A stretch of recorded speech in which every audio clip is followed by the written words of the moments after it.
Assalamualaikum warahmatullahi wabarakatuh. Selamat pagi semuanya. Yang terhormat kepada Bapak Esnadili Novianto, SSI MSc, selaku dosen pengampu mata kuliah Biokimia Agroteknologi 2022. Sebelumnya, saya Rahmat Brianto di sini akan menjadi moderator presentasi pada kesempatan kali ini mengenai hormon sitokinin yang akan disampaikan oleh kelompok 2 dari Agroteknologi 01. Sebelumnya izinkan saya memperkenalkan anggota dari kelompok 2. Yang pertama ada Hoirul Anam dengan NPM 1010 dan ada Revi Naftila dengan NPM 1018, Bagas Prasetya dengan NPM 1025, Ainur Rahmawati dengan NPM 1032, Erlin Stevi dengan NPM 1036, kemudian ada Emi Nazirotul dengan NPM 1039, dan ada saya sendiri dengan Rahmat Febrianto dengan NPM 1041. Baik, tanpa berlama-lama lagi, waktu dan layar saya kembalikan kepada kelompok 2 untuk mempresentasikan mengenai hormon sitokinin. Silakan. Yang pertama, tentang pengertian. Sitokinin merupakan senyawa yang terdapat di sitoplasma secara bebas, yang menjadi bagian dari komponen terintegritas di beberapa RNA-T. Sitokinin ini juga merupakan salah satu komponen yang menyusun 10% dari molekul RNA-T. Selanjutnya, bentuk dasar hormon sitokinin. Bentuk dasar dari sitokinin adalah adenin atau 6 aminopurin. Adenin merupakan bentuk dasar yang menentukan aktivitas sitokinin. Di dalam senyawa sitokinin, panjang rantai dan terdapat suatu double bond. Dalam rantai tersebut akan meningkatkan aktivitas zat pengatur tumbuh. Sitokinin alami atau endogen adalah zeatin dan dihidrozatin, sedangkan sitokinin sintetik antara lain zeatin, BA, BAP, 2IP, IPA, PA, kinetin, dan tidiozuron. Struktur dan aktivitas sitokinin yang aktif meliputi harus ada N6 yang dapat disubstitusi. Kedua, aktivitas tergantung dari rantai samping dan cincin adenin. Ketiga, rantai samping yang dimilikinya. Rantai samping tersebut melekat pada molekul adenin pada N nomor 6. Rantai samping juga yang menjadi penentu keaktifan dari sitokinin. Semakin banyak ikatan ganda pada rantai samping tersebut, maka semakin aktif pula molekul sitokininnya. Gambar di samping merupakan struktur dari 6 aminopurin.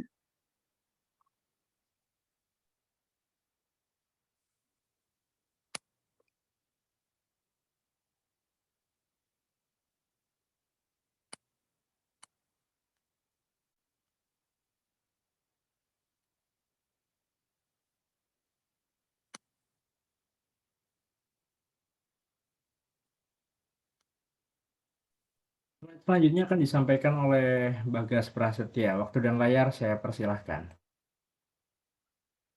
Kemudian ada letak sitokinin. Letak hormon sitokinin ini terletak di embrio, akar, dan buah. Biasanya hormon ini berpindah dari akar ke organ lain pada tanaman. Lanjut, kemudian ada bagian-bagian. Bagian-bagian dari sitokinin ini tersusun atas. Yang pertama yaitu nitrogen bebas, yang kedua nukleosida, dan yang ketiga nukleotida, dan yang terakhir yaitu glikosida. Next. Kemudian fungsi dari sitokinin. Kinerja sitokinin selalu dibantu dengan auksin. Karena jika sitokinin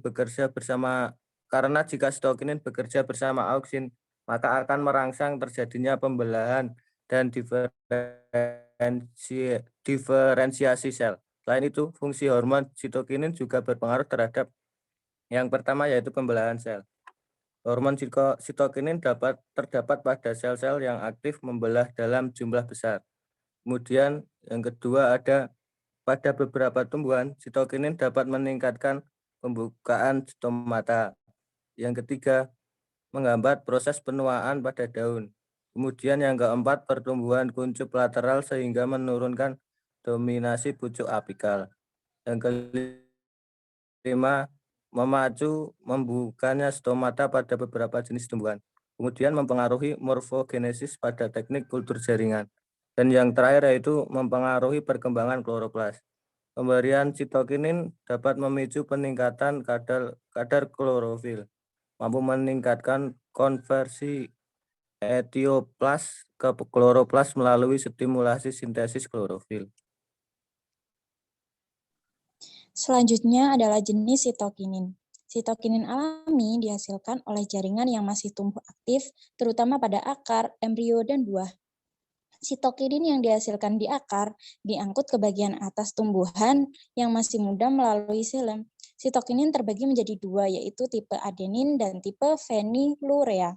Untuk tipe adenin ini diproduksi pada bagian perakaran, jaringan kambium, dan bagian tumbuhan yang sel-selnya masih aktif membelah, misalnya kinetin, zeatin, dan BAP atau bensil aminopurin. Sedangkan pada tipe fenilurea, tipe ini biasanya tidak dibentuk oleh tumbuhan, misalnya di Fenilurea, Tidia azuron, atau TDZ.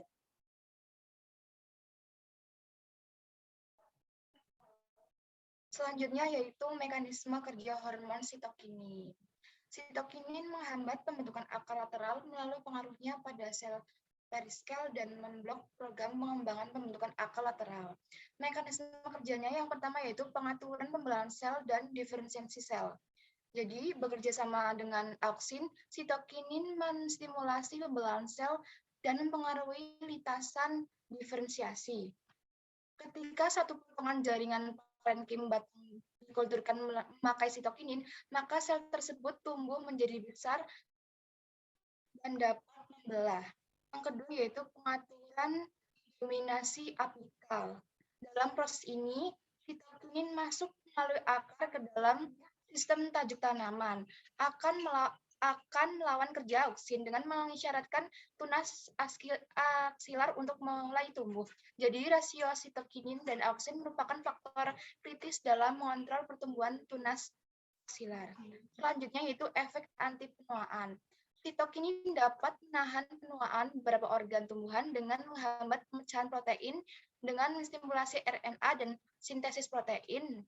Dengan memobilisasi nutrien dan jaringan di sekitarnya, proses penuaan terjadi karena penguraian protein menjadi asam amino oleh enzim protase, RNA-ase, dan DNA-ase. Adanya sitokinin, maka kerja enzim-enzim tersebut akan dihambat sehingga umur protein menjadi lebih panjang.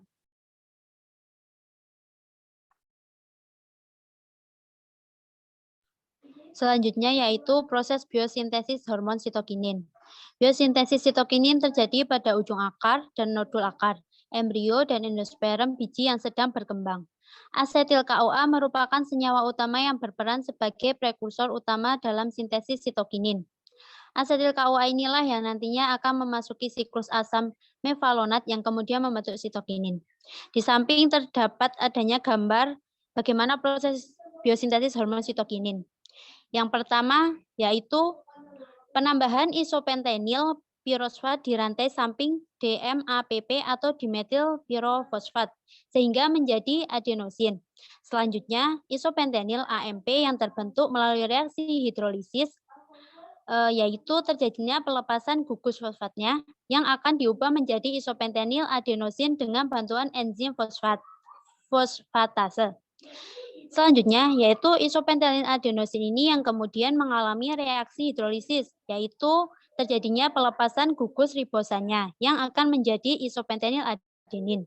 Isopentenil adenin ini yang kemudian akan mengalami reaksi oksidasi menjadi zeatin dengan cara mengganti unsur H pada gugus metil yang terletak di cincin samping menjadi OH. Dengan adanya NADPH zeatin, maka dapat mengalami reduksi pada ikatan rangkap di cincin samping isopentenilnya yang akan membentuk dehidrozeatin. Zeatin sendiri merupakan salah satu bentuk sitokinin alami.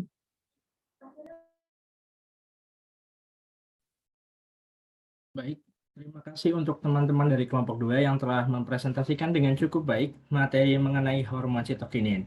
Sebelum saya menutup presentasi kali ini, izinkan saya untuk menyimpulkan materi mengenai hormon sitokinin. Yang pertama yaitu sitokinin berada di sitoplasma tanaman dengan bentuk dasar berupa adenin, dan letak sitokinin itu sendiri banyak ditemukan di embrio, akar, dan buah.